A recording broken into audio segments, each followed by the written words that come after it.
Tudo bom, Rudá? Como você tá?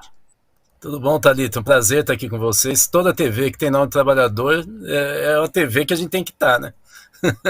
É isso mesmo. Que bom te ter por aqui, Rudá. Rudá, quero falar sobre essa questão do Pix de Bolsonaro. É muito curioso, né? Porque ele se fez um empreendimento muito lucrativo. Essa história de doação via Pix, ela é quase melhor do que a rachadinha, né? Menos burocrática, inclusive. E é uma baita de uma grana que ele recebeu. E você sabe que eu estava lendo o Rinaldo Azevedo, né, no UOL, e ele chama atenção porque o próprio COAF fala sobre essa questão da doação, né, que ele pede para pagamento de multas. Mas isso aconteceu, parece que em junho só, que essa campanha foi colocada em prática, e seriam poucos dias de arrecadação para esse montante gigantesco, porque no resto, primeiro, ele estava 3 meses nos Estados Unidos, quando ele volta, 2 meses não acontece nada, e daí tem 15 dias ali de janela em que ele faz esse pedido de doação. Então é tudo muito estranho, né? Como que você viu essa questão das doações via Pix para Bolsonaro? O que eu vejo, Thalita, é uma certeza tão grande de impunidade desses líderes do bolsonarismo, né? Envolvendo, obviamente, o Jair, que assim, me espanta.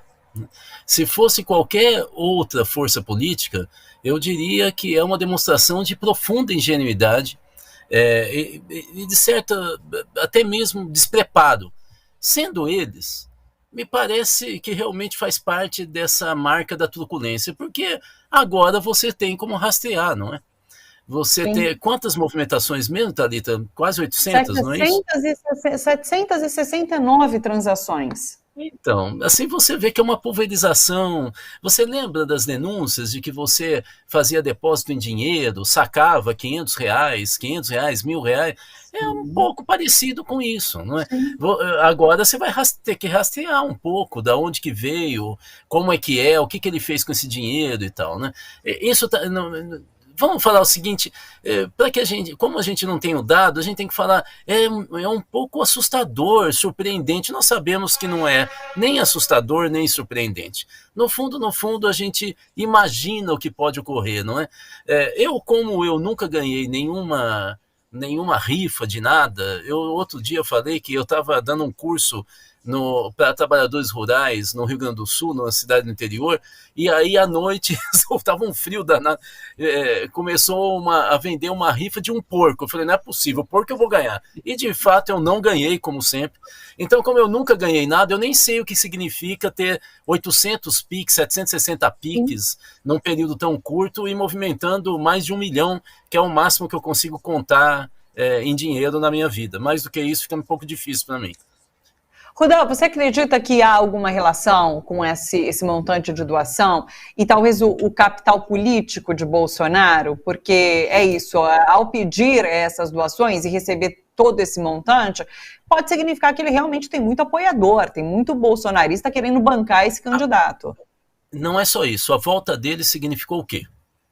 Uma segurança jurídica e política, principalmente, de que ele iria se manter.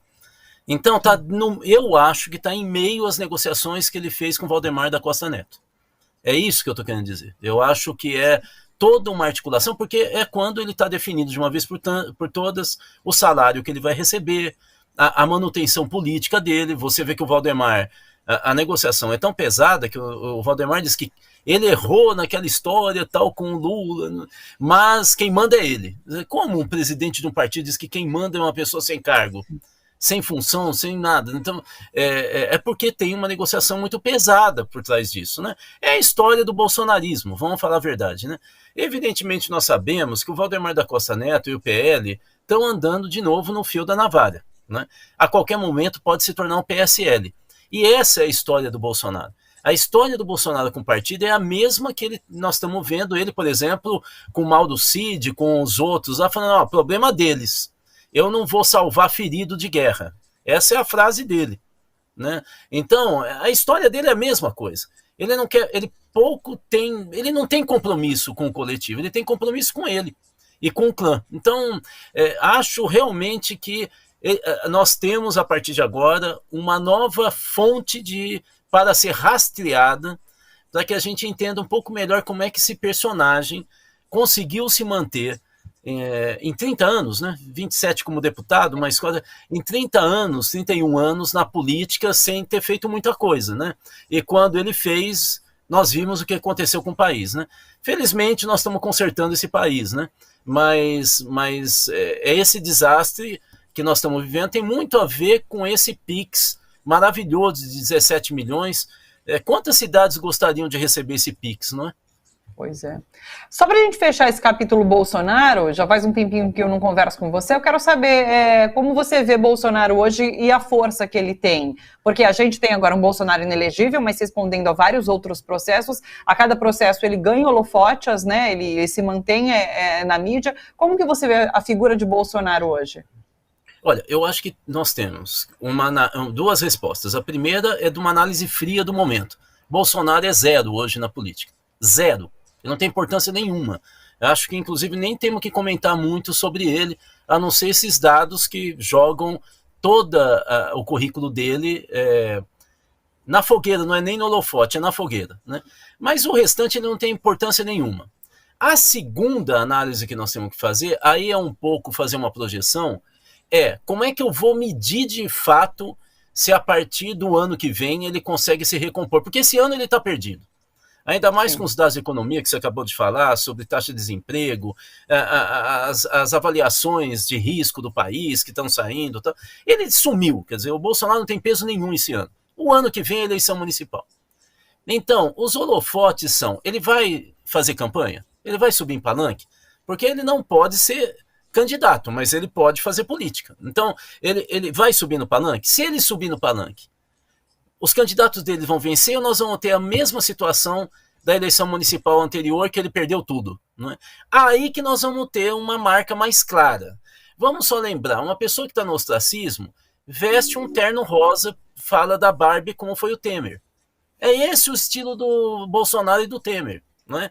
Aliás, os últimos anos foi marcado por um debacle do país, né, de uma tragédia que envolve esses dois personagens. Um deles já vestiu o terninho rosa, não é?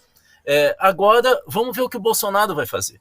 Mas ele vai tentar alguma coisa o ano que vem. Então, o ano que vem é um momento de medir, de fato, a força dele. Eu diria que esse ano a força dele é zero. Ele não vai servir para absolutamente nada.